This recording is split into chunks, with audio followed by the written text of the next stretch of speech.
Hasta ahora los coches han sido un medio de transporte. El hidrógeno añadirá una función completamente nueva. Las pilas de combustible producirán tanta energía que los coches serán una central eléctrica móvil. Eso sin duda pondrá en marcha la revolución del hidrógeno.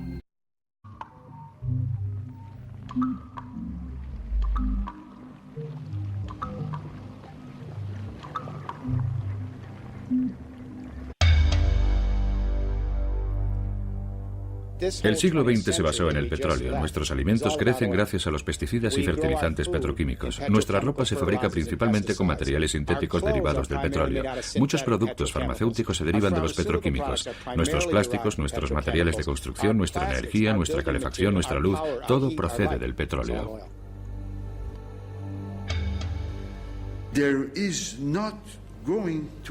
Muy pronto dejará de haber petróleo.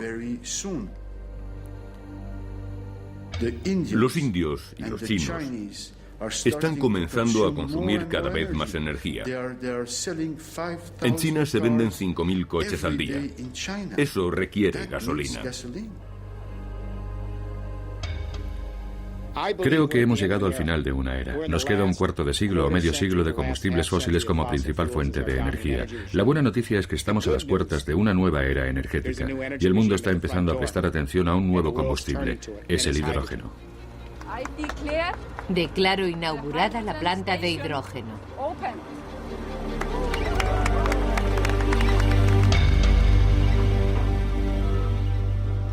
Se aproxima el fin de la era del petróleo. El hidrógeno es el futuro. Lo dicen los analistas de tendencias, los fabricantes de automóviles y los políticos de todo el mundo. El hidrógeno es el combustible más limpio que existe. Es versátil y extremadamente eficaz. Un combustible revolucionario, y no solo en sentido técnico. Transformará las relaciones sociales a lo largo y ancho del planeta.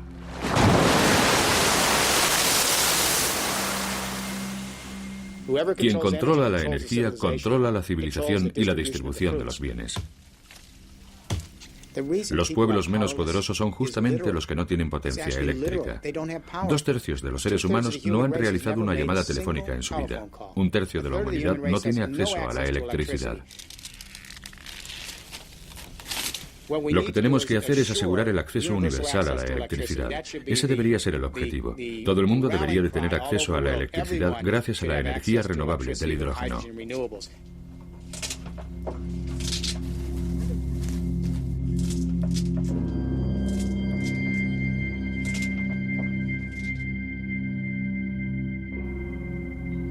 Durante siglos se ha quemado madera, carbón, petróleo y gas. Aunque no es exactamente así. Lo que realmente se quema es el hidrógeno que contienen esos materiales. Lo que no se quema acaba en el aire en forma de carbono. Y eso es malo porque contamina el medio ambiente. Es preferible quemar hidrógeno puro.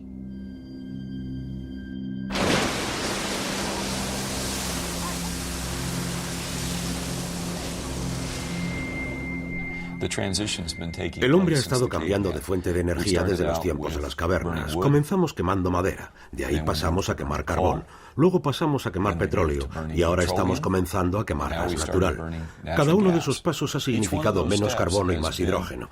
De manera que de continuar con la tendencia se podría decir que la conclusión lógica para la humanidad es nada de carbono, solo hidrógeno. Cuando hablamos de gas natural, tenemos una parte de carbono por 4 de hidrógeno, de manera que estamos más cerca de la meta. El siguiente paso ha de ser nada de carbono. Eso es lo que hemos estado haciendo a lo largo de la historia de la humanidad. Tan solo existe un problema. No hay yacimientos de hidrógeno.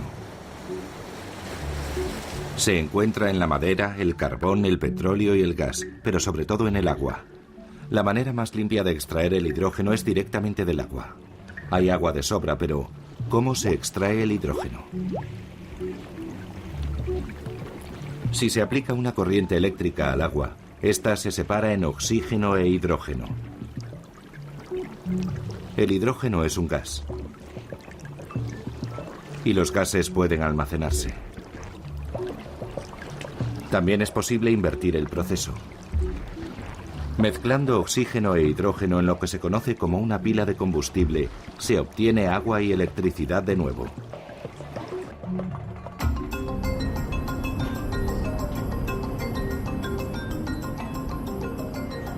Parece extremadamente sencillo, una manera limpia de obtener hidrógeno. Pero para poder extraer el hidrógeno, se sigue necesitando electricidad.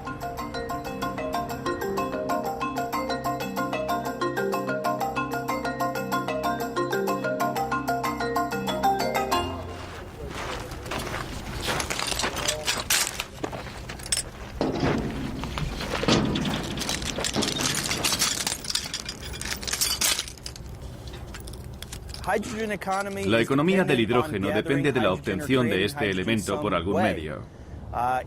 Si se necesita energía para extraer el hidrógeno del agua, se sigue necesitando generar energía de alguna forma. Sería hermoso poder emparejar la energía solar con la producción de hidrógeno, porque una planta de este tipo, al tener que alimentar la red eléctrica, depende de la cantidad de radiación solar disponible y de la constante necesidad de energía de la red. Si una planta como esta generara energía para producir hidrógeno, se podría producir hidrógeno cada vez que brillara el sol, y además almacenarlo, tener una reserva de hidrógeno, y eso constituiría un complemento estupendo. De esa manera se estaría tomando energía del sol para producir el combustible de hidrógeno, que no produciría nada más que vapor de agua y no habría emisiones contaminantes en ningún momento del ciclo.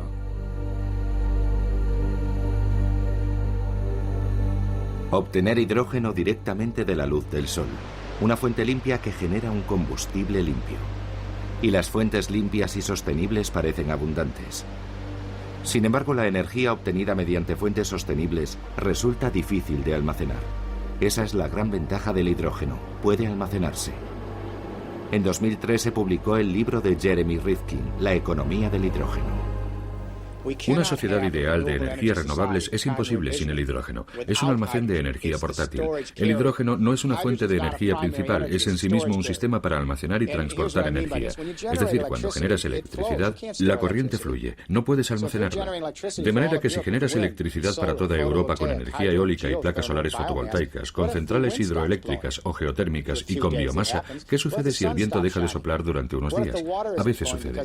¿Y si el sol deja de brillar? ¿Qué ocurre si el agua deja de fluir porque hay sequía?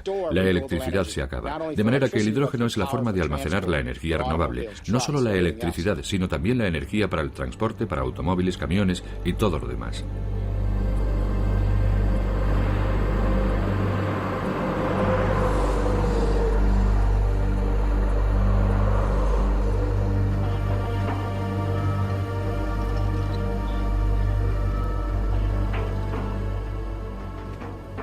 La mayor parte del hidrógeno que obtenemos ahora procede de la evaporación de hidrógeno del gas natural. El problema es que el gas natural escaseará más o menos a la vez que el petróleo, así que aunque lo usemos, será una especie de corto periodo de transición. También se puede obtener hidrógeno del carbón, pero entonces surge el problema del dióxido de carbono. Puedes utilizar la energía nuclear para la obtención del hidrógeno, pero el inconveniente es que no tenemos forma de deshacernos de los residuos nucleares. Eso es suficiente para aguarnos la fiesta. No queremos cargar a las generaciones futuras con más residuos nucleares. Y en segundo lugar, todas las compañías para las que trabajo no quieren construir centrales nucleares. No se las pueden permitir. Son demasiado caras. Son demasiado caras. Trabajo con algunas de las mayores compañías energéticas del mundo. Ni una sola de ellas se plantea la construcción de nuevas centrales. Las empresas norteamericanas han perdido un tercio de su patrimonio en los últimos años. Tienen una crisis de liquidez. Están construyendo plantas de gas porque son baratas. Actualmente, a no ser que el gobierno y los contribuyentes quieran pagar por la energía nuclear, y no creo que queramos, no es una solución realista. Y además, la energía nuclear es incompatible con la seguridad nacional. La idea de construir un montón de centrales nucleares nuevas para obtener hidrógeno es una locura por la preocupación que hay ante las amenazas a nuestras estructuras energéticas. El 11 de septiembre fue un ataque contra los símbolos de Estados Unidos, las Torres Gemelas y el Pentágono. Lo que ahora nos preocupa de verdad es que los próximos ataques sean contra las centrales de energía y las líneas de alta tensión que abastecen a la sociedad. Y un mundo lleno de centrales nucleares en Europa, América, Japón, como blancos para 2 o 3 terroristas que quieren hacer saltar por los aires una central nuclear, es algo que nadie se imagina. Pienso que hay otra forma de hacerlo. Sabemos que hay otra forma de obtener el hidrógeno. Lo podemos sacar del agua. Tarde o temprano puede que incluso directamente de la luz solar. Hay experimentos en marcha, pero de momento está el agua. Tomamos energías renovables como la eólica, la solar fotovoltaica, la hidráulica, la geotérmica y la biomasa, tecnologías de energía renovable para generar electricidad de forma local cuando se pueda. Parte de la electricidad la utilizas al momento como energía. La electricidad que no necesitas, el excedente, las utilizas para electrolizar agua tal y como hacías en química en el colegio, y te quedas con el hidrógeno, y así tendrás energía almacenada. Islandia lo comprende y utiliza fuentes de energía limpia para producir hidrógeno. Este acontecimiento representa un hito histórico en la búsqueda de energía sostenible.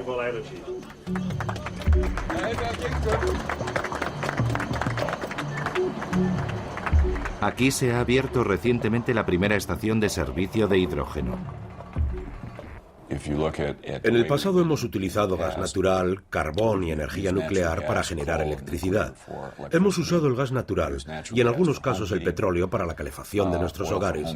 Y para los coches hemos utilizado el petróleo exclusivamente. En la economía del hidrógeno puedes utilizar este elemento para todas esas aplicaciones, al igual que puedes emplear la electricidad para obtener hidrógeno, de manera que ambas energías están unidas. La electricidad puede generar hidrógeno. El hidrógeno puede generar electricidad. Un amigo mío, Geoffrey Ballard, acuñó la palabra hidrecticidad. Tenemos ahora un sistema energético integrado que no depende de una única fuente. Así que, en el fondo, es el combustible de la libertad.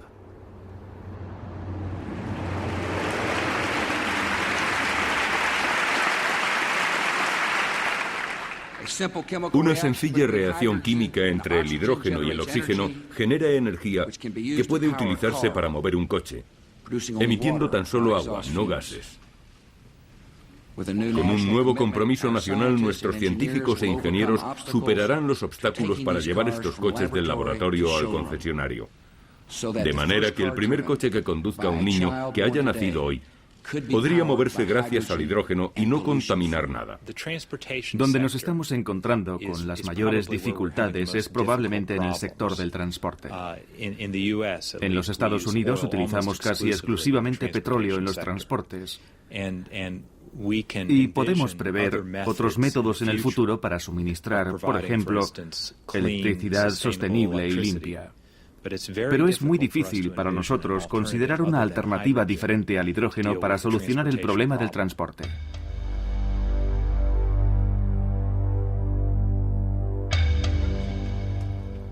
Estoy convencido de que los primeros coches de la próxima generación serán vehículos con pilas de combustible obtenido del hidrógeno. Creo que el primer coche de mi hija, que tiene 5 años, será un vehículo a pila de combustible. ¿Está trabajando en ello? Estoy trabajando para que eso suceda, sí.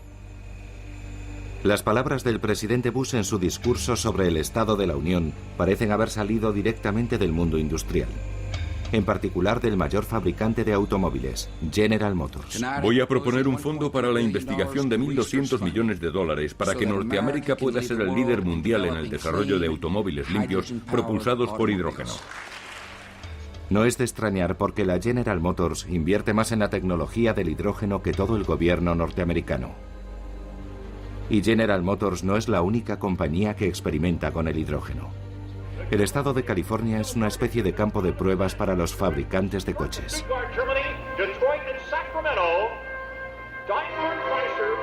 Con ustedes, el coche del futuro.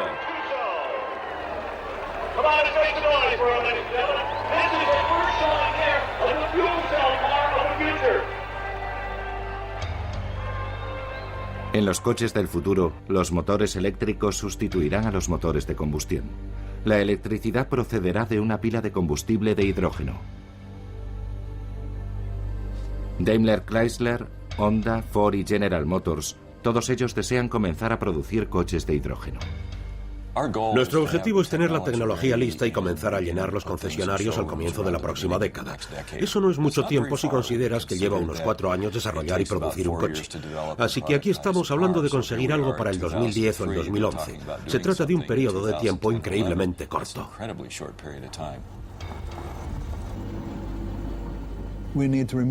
Es imprescindible que el automóvil deje de ser visto como algo contaminante. El automóvil del futuro no tiene que ser perjudicial para el medio ambiente. Como líder de la industria, General Motors tiene la obligación de encabezar la marcha, de ser la primera compañía de automóviles que pueda fabricar y vender de forma rentable 1 millón de pilas de combustible, y ese es nuestro objetivo.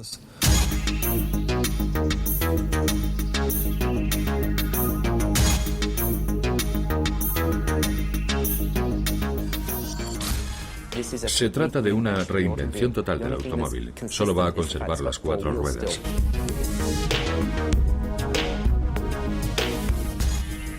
Lo llamamos un monopatín. La verdad es que se trata de una gran caja sobre 4 ruedas. En su diseño final tendrá un motor por rueda en cada esquina. Estamos convencidos de que así será. En cuanto a las pilas de combustible de hidrógeno, resultarían muy beneficiosas para el medio ambiente. Y la electricidad proveniente de las pilas de combustible llegaría a cada uno de los motores situados junto a las ruedas. Esto aumentaría considerablemente la maniobrabilidad y la estabilidad del vehículo.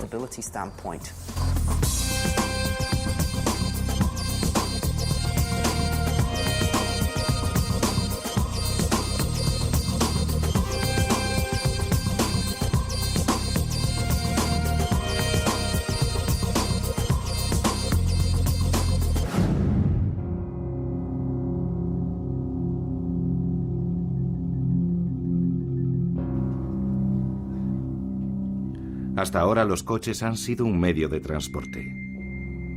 El hidrógeno añadirá una función completamente nueva. Las pilas de combustible producirán tanta energía que los coches serán una central eléctrica móvil. Eso, sin duda, pondrá en marcha la revolución del hidrógeno.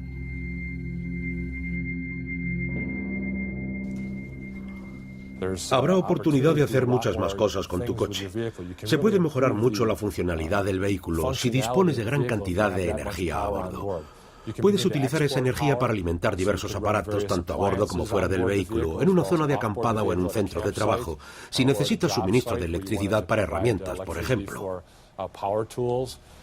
Así que podría coger el equipo de música de mi casa y ponerlo en el coche. Y enchufarlo y tener electricidad en tu acampada. O disponer de energía para una actividad que realices durante un picnic, pongamos por caso. Es como si tuvieras energía transportable a bordo de tu vehículo. ¿Podré coger cualquier electrodoméstico de mi casa y enchufarlo a mi coche? Sin duda podrías hacerlo, sí. Sería como disponer de un generador de energía que me permitiera utilizar los electrodomésticos en cualquier lugar. Creo que al consumidor le gustaría que su coche fuera capaz de generar energía en cualquier lugar y para cualquier actividad.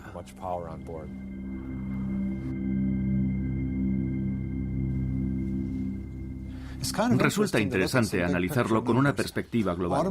Los automóviles son máquinas que generan de 75 a 100 kilovatios. Normalmente, se necesitan entre 7 y 10 kilovatios para cubrir las necesidades que tienes en casa o en el trabajo. Así pues, tu automóvil genera 10 veces la cantidad de energía que necesitas cuando no estás en tu automóvil. Y lo curioso es que pasas en él solo el 10% del día. Es decir, has invertido parte de tu capital en la compra de un coche. Lo usas tan solo el 10% del día y posee 10 veces la capacidad generadora de energía que necesitas el restante 90% del día. Algo tiene que cambiar.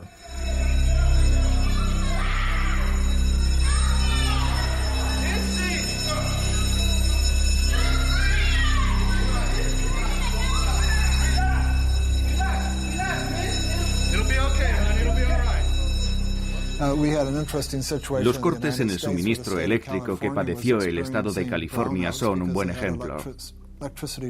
Si en aquel momento tan solo 1 de cada 25 automóviles hubiera tenido una pila de combustible y esos vehículos se hubieran podido conectar a la red eléctrica de California, hubieran duplicado la capacidad generadora de energía del estado.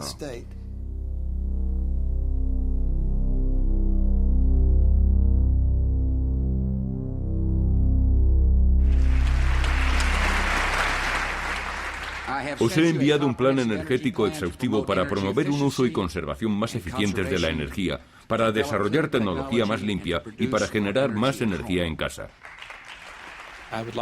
Me gustaría pensar que todo el mundo puede producir hidrógeno. El hidrógeno es uno de los elementos más abundantes del planeta. Y si tienes los medios para electrolizar el agua y generar energía, ya has dado un gran paso para resolver el problema energético y el problema medioambiental que lo acompaña.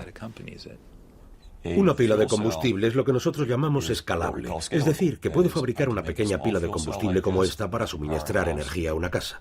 Esta podría proporcionar energía a una vivienda y cabe en mi escritorio. ¿Podría suministrar energía a una casa? Sí, ahí tienes 10 kilovatios, de manera que podría dar energía a un hogar.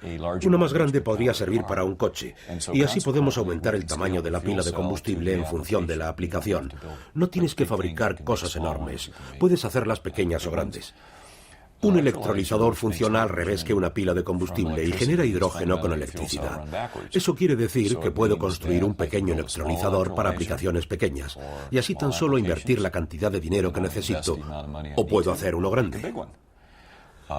Es perfectamente posible tener un generador casero en el garaje que produzca hidrógeno a partir de gas natural, que caliente el agua gracias al calor residual, que suministre electricidad para tu casa y que fabrique hidrógeno para tu coche. Se trata de un modelo muy diferente de las grandes unidades eléctricas actuales, las grandes plantas centralizadas generadoras de hidrógeno. Lo que resulta emocionante, como hemos aprendido de los ordenadores, es que cuando se utilizan sistemas descentralizados, no solo resultan más económicos, sino también más fiables. Porque si se produce algún percance, hay elementos que pueden recoger la energía y mantener la red en funcionamiento. Así obtienes sistemas más fiables, sistemas más versátiles y más rentables.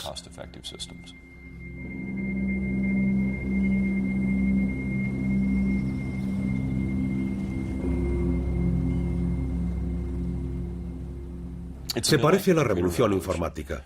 Creo que cuando fueron diseñados los primeros ordenadores para realizar algunos cálculos específicos, se comenzó a ver el potencial.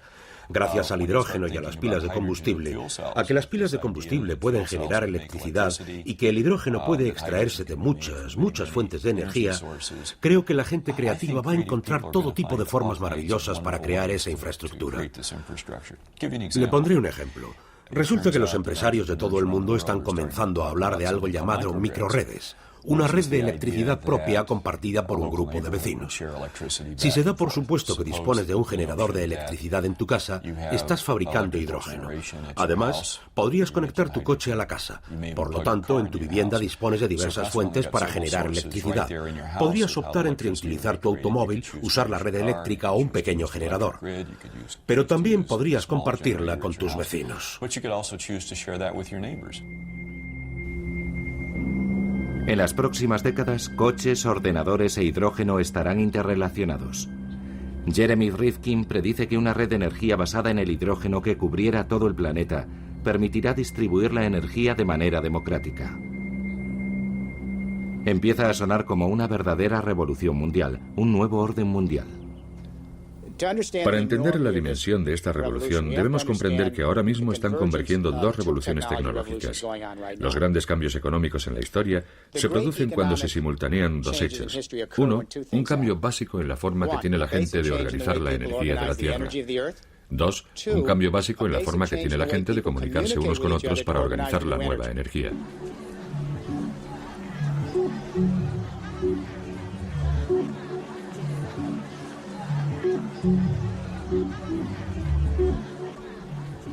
Me explico. Consigues tu pila de combustible para tu parque industrial, tu fábrica, tu casa o tu oficina. Se podría comparar a poseer un ordenador personal. Estás generando tu propia energía, en vez de que lo haga una gran compañía energética. Estás cubriendo tus necesidades. ¿Y qué haces con el exceso de electricidad que no necesitas? Lo devuelves a la red. Pero ahora la red eléctrica está centralizada tal y como lo estaban las comunicaciones. Ahí está el objetivo, utilizar los ordenadores de todo el mundo, el hardware y el software y la tecnología inteligente que descentraliza las comunicaciones para descentralizar las redes eléctricas de Europa y el mundo entero, de manera que cuando generes electricidad con combustible de hidrógeno puedas enviar tu excedente de usuario a usuario a donde tú quieras dentro de la red, en tiempo real, al igual que envías información. La convergencia de las comunicaciones descentralizadas y la producción descentralizada de hidrógeno supondría mayor acceso a la energía para todo el mundo.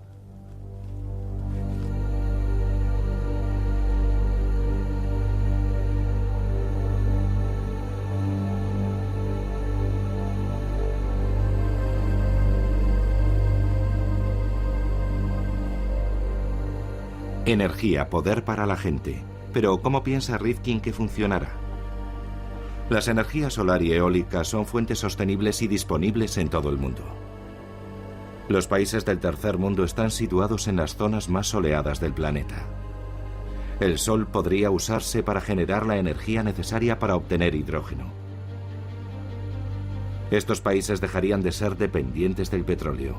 Rifkin podría hablar de ello durante horas. El hidrógeno podría liberar al tercer mundo de su posición de dependencia para siempre.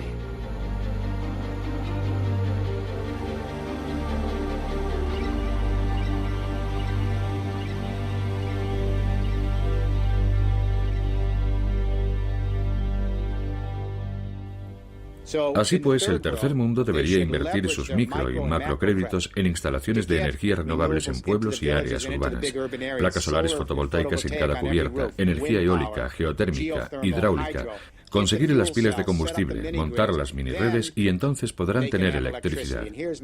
Y este es mi argumento. La razón por la que la gente carece de poder es porque no tiene energía. 2/3 de los seres humanos no han realizado una llamada telefónica en su vida. 1/3 de la humanidad no tiene acceso a la electricidad. Si te ves obligado a buscar estiércol, excrementos de vaca o leña durante 4 horas al día para cocer el arroz de tus hijos, no estás viviendo en el siglo XXI.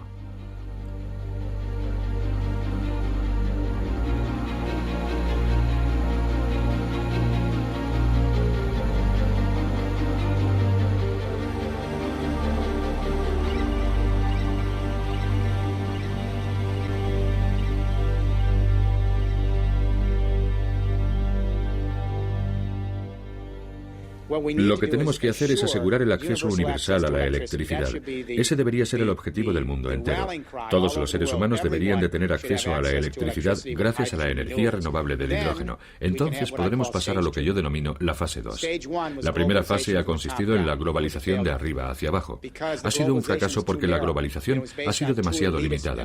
Se ha basado en un régimen energético demasiado elitista.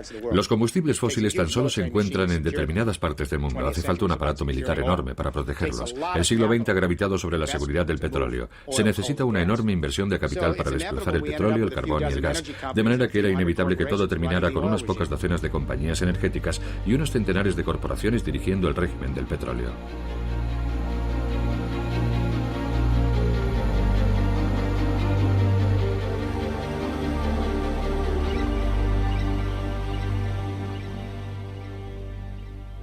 ¿Cuál es la segunda fase? La primera ha sido la globalización de arriba a abajo. No ha funcionado porque tan solo afectaba al 20% de la población mundial. Cuando tu mercado se reduce al 20% de la población potencial, es que el restante 80% se queda al margen. La globalización ha fallado. No afecta a suficiente gente. Y cuando 4/5 de la población quedan excluidos, lo que se consigue es una mayor inestabilidad política y la pérdida de la confianza social. Cuando careces de confianza social, no puedes eliminar fronteras. La globalización consiste en aumentar la confianza para que puedas eliminar los aranceles, las normas y las fronteras, y así obtener un mercado laboral flexible. No se puede hacer eso cuando 4/5 del mundo no confían en la quinta parte que dirige el cotarro. De manera que la segunda fase es una nueva globalización desde abajo hacia arriba. Es decir, si las personas pueden tener acceso a la electricidad con fuentes renovables, podrán generar sus propios bienes y servicios localmente y venderlos a cualquiera. Esa será una verdadera globalización, ya que todo el mundo podrá desarrollar cualquier actividad económica, no tan solo la quinta parte de la población, la élite.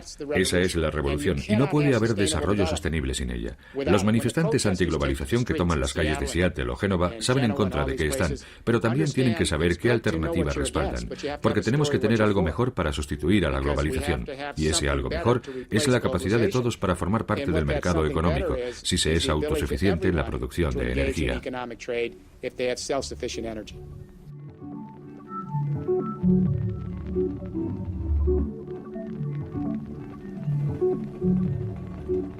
Todo eso suena muy bien. El hidrógeno como el combustible limpio de la libertad. Sin embargo, es algo que todavía queda muy lejos. La idea es demasiado nueva, la tecnología aún está en pañales y hay muchos problemas que todavía necesitan solución. De hecho, esto es solo el principio. Es un caso parecido a los primeros días de la revolución informática, según afirma el analista de tendencias Peter Schwartz. Todavía estamos en la fase inicial, como la informática en los años 60, cuando había grandes ordenadores centrales y solo empezábamos a vislumbrar los microchips. Era difícil imaginar que una década después iba a llegar el PC a transformar completamente el mundo de la informática, pero sí se podía ver que estábamos en las primeras etapas de algo, y eso es lo que ahora estamos empezando a percibir. Por ejemplo, es probable que las primeras aplicaciones de la pila de combustible no sean para los coches o los edificios, sino para los ordenadores portátiles, micropilas de combustible que pueden alimentar tu portátil, tu radio de campaña o tu PDA. Podrás poner una pequeña cápsula de combustible parecida a un mechero desechable en tu ordenador portátil y tendrás energía para 8 o 12 horas. Dirijo una empresa que está desarrollando esta tecnología, pero hay otras 20 que están haciendo cosas similares, fundamentalmente para productos electrónicos portátiles, porque las pilas clásicas no duran lo suficiente y no hay nuevas tecnologías para las baterías. Así pues, esa será la primera etapa, y entonces pasaremos a los edificios, veremos coches y un desarrollo gradual de la tecnología en este sentido y otros similares.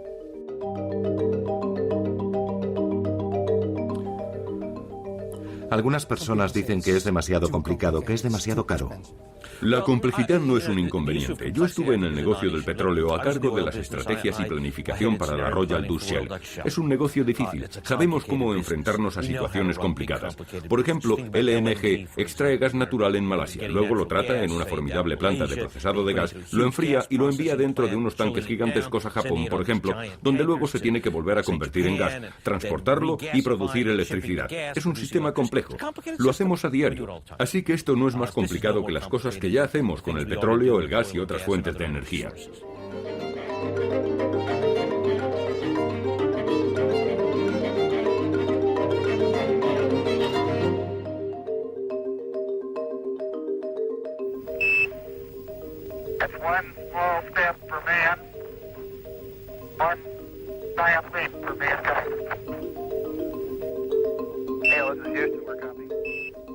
Creo que necesitamos un proyecto con las características del proyecto Apolo, es decir, la fuerza del proyecto Apolo estuvo en la suma de esfuerzos que lo respaldaron, gracias a los cuales se realizó una heroicidad. Y creo que la tarea a la que nos enfrentamos ha de tener esa dimensión, un proyecto que se defina con la misma claridad, que esté igualmente dirigido por una visión mucho más amplia y donde se inviertan los recursos necesarios para llevarlo a cabo, donde nuestra aspiración sea conseguir algo mucho más grande que la mayoría de las cosas que intentamos lograr, particularmente en una sociedad pública. ¿Cuánto dinero deberíamos invertir? Del orden de 100.000 millones de dólares a lo largo de 10 años o 10.000 millones de dólares al año aproximadamente. Para que se entienda, actualmente estamos gastando 3.800 millones de dólares al mes en Irak para mantener la ocupación. Así que esto equivaldría aproximadamente a 2 meses y medio del gasto que supone la ocupación de Irak. Sin embargo, parece un montón de dinero. Para un presupuesto de $1 billón, 10.000 millones no es una cantidad muy elevada. Creo que el problema no es el dinero. Pienso que el problema es la voluntad política. El dinero es simbólico y es la materialización del esfuerzo que supone acometer una tarea de tales dimensiones. Hace mucho que se usa el hidrógeno. Los cepelines de 1930 flotaban porque estaban llenos de hidrógeno. Pero el desastre de Hindenburg en 1937 demostró claramente los peligros que entrañaba el hidrógeno.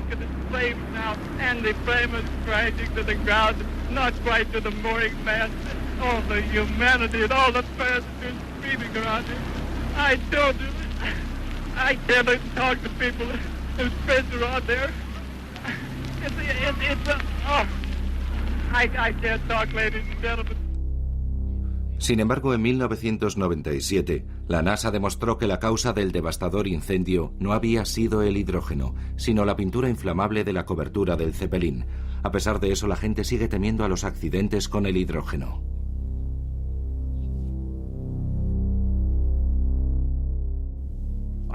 Creo que el hidrógeno es en varios aspectos un combustible mucho más seguro que la gasolina. Cualquier combustible con un alto contenido energético es un peligro en sí mismo. Pero si tengo un accidente en un coche de hidrógeno y el tanque se rompe, el hidrógeno, más ligero que el aire, escaparía directamente hacia arriba, alejándose del vehículo y sus ocupantes.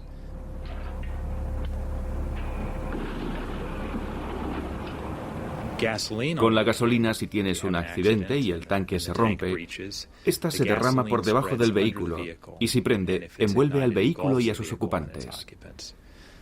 Creo que los coches de hidrógeno pueden ser tan seguros, si no más, que los que conducimos hoy en día. ¿Cómo son de seguros los vehículos ligeros si te dan un golpe por detrás?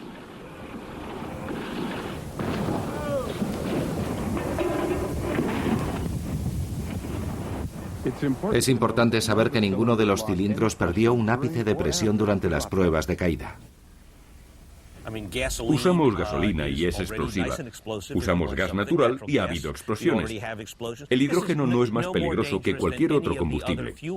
Los combustibles arden. Eso es lo que se supone que deben hacer. Por lo tanto, el hidrógeno, como combustible, no representa un mayor peligro que cualquiera de los demás combustibles que ya utilizamos.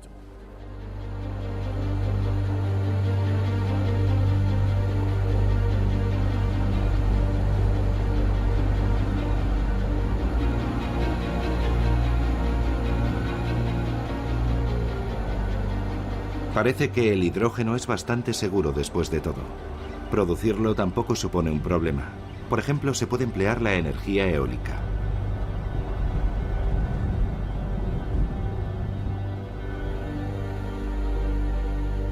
En Estados Unidos existen diversos parques eólicos de gran tamaño. Siempre sopla el viento en las colinas de Tehachapi, en California, y están cubiertas de molinos de viento. Hay viento en abundancia y espacio para muchos más molinos.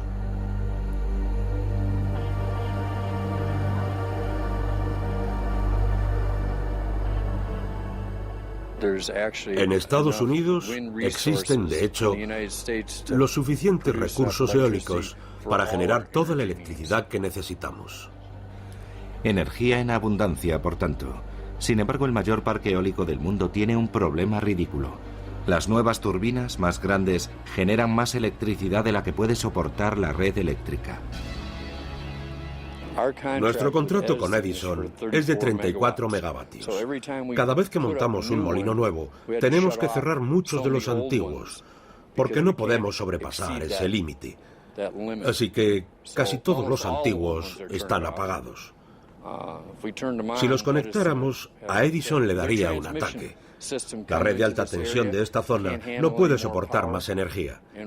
Y en este momento, uno de los principales objetivos de mis jefes es la instalación de un nuevo tendido en la zona de Tehachapi, que lleve 2.500 megavatios adicionales de energía eólica.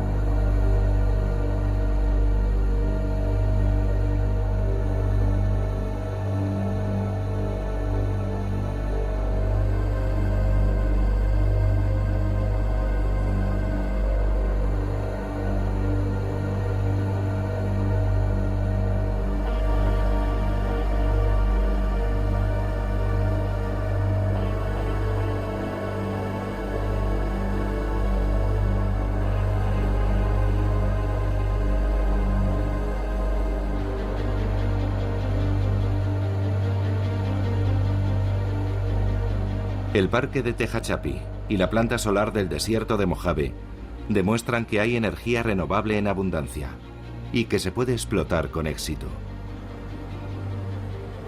Claro que eso no es lo mismo que invertir en un nuevo sistema de energía renovable. Esto requiere una forma totalmente nueva de pensar.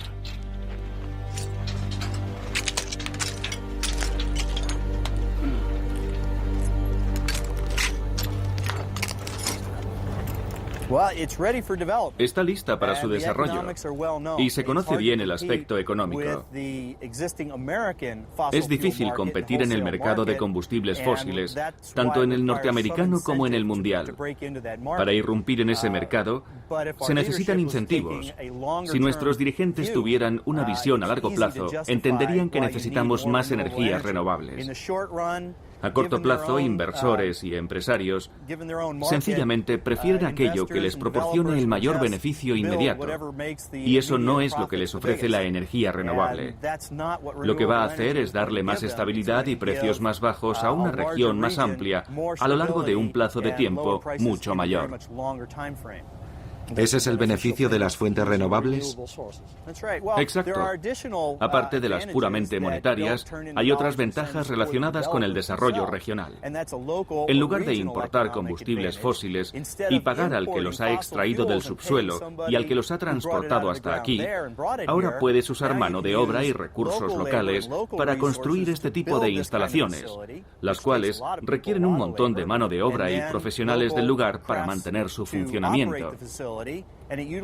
Se utilizan los recursos locales y en lugar de enviar esos dólares y recursos adicionales al extranjero, puedes reinvertirlos en tu proyecto y conseguir un efecto multiplicador.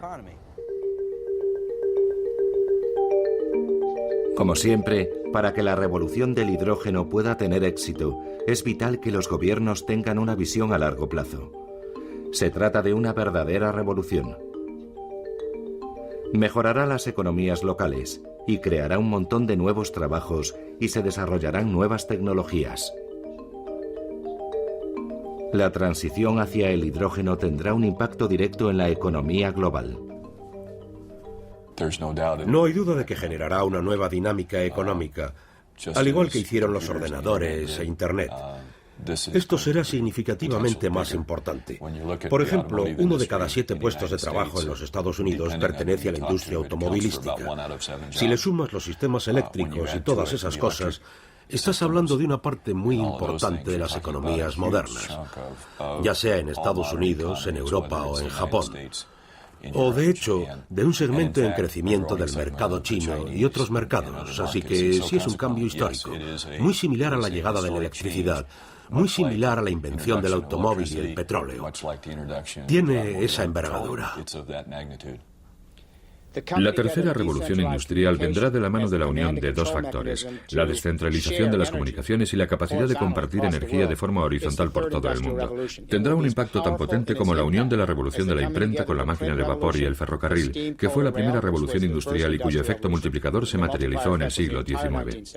La segunda revolución industrial tuvo un impacto tan potente por la unión del telégrafo, el teléfono y la electricidad con el petróleo y el motor de combustión interna, un efecto multiplicador que definió el siglo XX.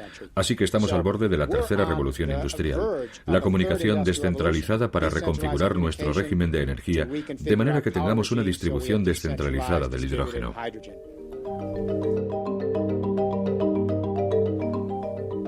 Producción a gran escala de hidrógeno. El coche como central eléctrica. Fabricar el combustible para uso propio. El desarrollo de una red energética global con mayores oportunidades para el tercer mundo. El resultado, una ola de desarrollos tecnológicos y económicos.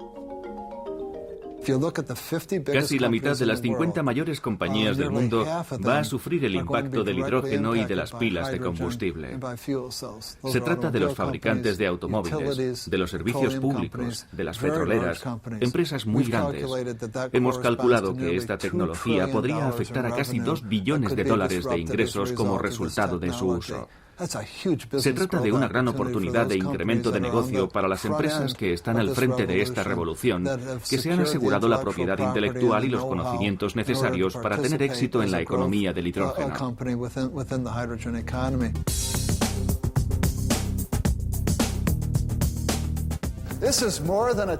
Esto es más una tecnología que un ejercicio de diseño. De hecho, en pocos meses tendremos disponible una versión de automóvil con autonomía y listo para conducir. Esto supone un claro ejemplo de que la General Motors piensa a lo grande. Nos tomamos muy en serio esta clase de tecnología como precursora de los vehículos del futuro.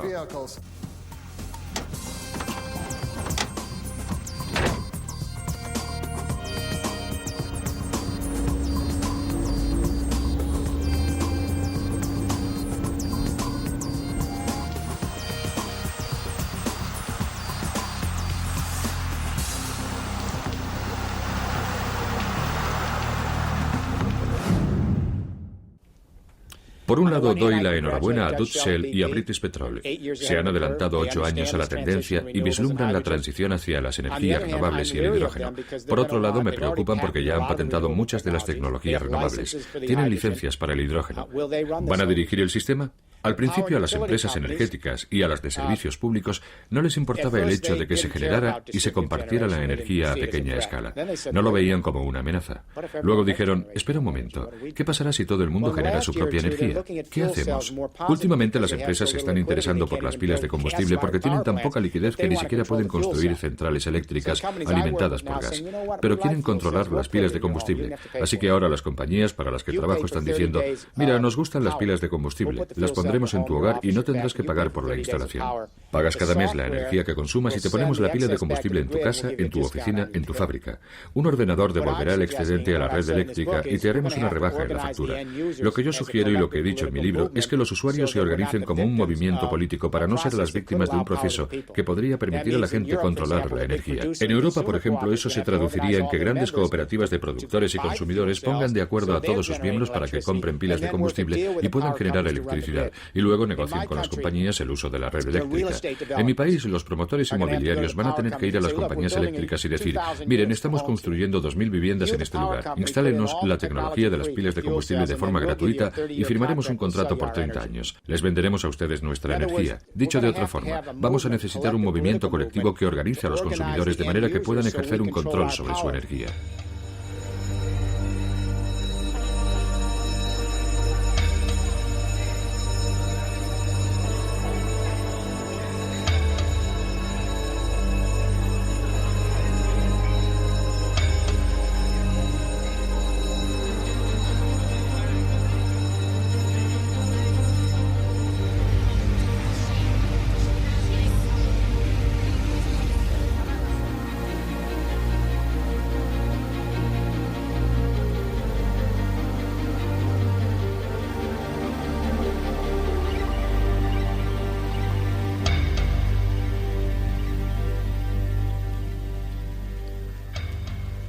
Estamos ante una transición de magnitud histórica.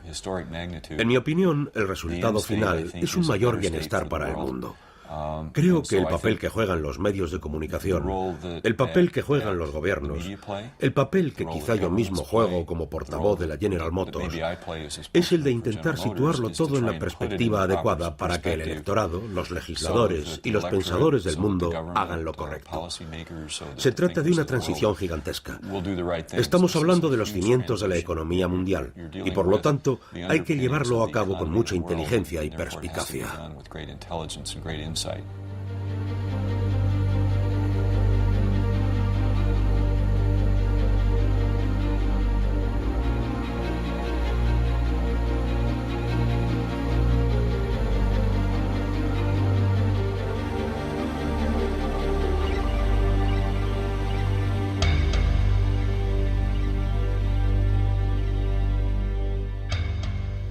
El espíritu humano ha pasado por una gran revolución en los últimos 2 siglos a raíz de las revoluciones francesa y americana, la idea primordial del sufragio universal, mediante la cual todo el mundo tiene el derecho inalienable a que su opinión tenga relevancia política.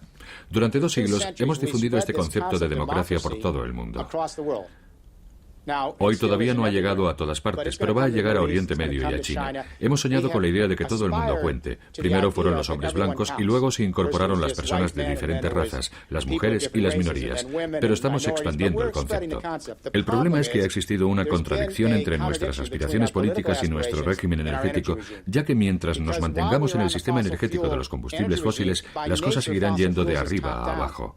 Ese régimen tiene que ser controlado por una élite porque los combustibles fósiles se concentran en ciertas partes del mundo. Así que hemos estado viviendo en un mundo en el que nuestro régimen energético ha creado una infraestructura económica contraria a nuestras aspiraciones democráticas.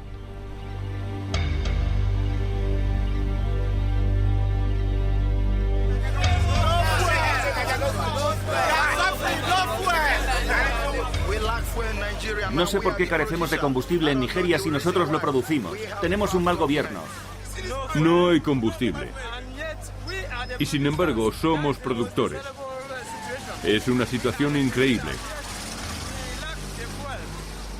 Y no sabemos cómo encontrar una solución.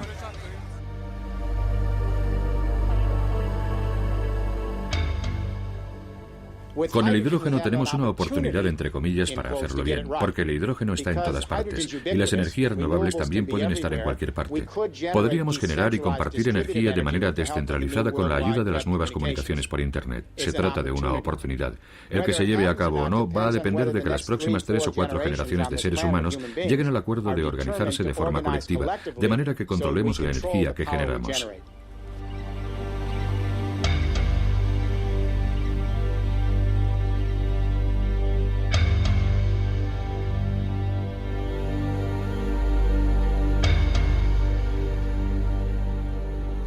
Una red mundial de energía del hidrógeno. Grandes costes. Ingresos colosales. Una nueva revolución industrial. Energía más que abundante para el tercer mundo. ¿No suena la revolución del hidrógeno un poco a utopía? La energía me dice que hay muchos problemas. La tecnología no está del todo a punto. Los costes son elevados. Existen muchas empresas y protagonistas comerciales que van a intentar detenerlo. Hay intereses políticos en juego. ¿Cómo creamos la infraestructura? Y bla, bla, bla. Y yo simplemente sonrío y contesto, ya lo sé. Cuando cambia de régimen energético se producen las revoluciones más perturbadoras de la historia. Perturban la tecnología, las infraestructuras, la política y el comercio. ¿Y eso qué tiene de nuevo? Podrían haber surgido las mismas dudas, las mismas inquietudes cuando James Watt patentó la máquina de vapor diciendo, oh Dios mío, ¿cómo vamos a pasar de la madera al vapor? Vamos a tener demasiados problemas que no podremos resolver. Pero lo hicimos. Y también podría haberse planteado esa incertidumbre cuando pasamos al petróleo y al motor de combustión interna y a la electrificación. Bueno, es imposible. ¿Cómo vamos a dar ese paso? Lo hicimos. De manera que si pudimos hacerlo en la primera y la segunda revolución industrial, pasando de la madera al carbón y luego del carbón al petróleo, tenemos la capacidad para pasar de los combustibles fósiles al hidrógeno y desarrollar la infraestructura necesaria. Va a ser difícil. No es la panacea, no es la utopía de un visionario. Estamos hablando de supervivencia, del futuro que deseamos para nuestros hijos y de cómo queremos gastarnos el dinero. El dinero de nuestros impuestos. Pienso que esa es la herencia que deberíamos dejar. Abrirnos a las cosas nuevas que den posibilidades a las futuras generaciones, en vez de quedarnos empantanados con las viejas historias.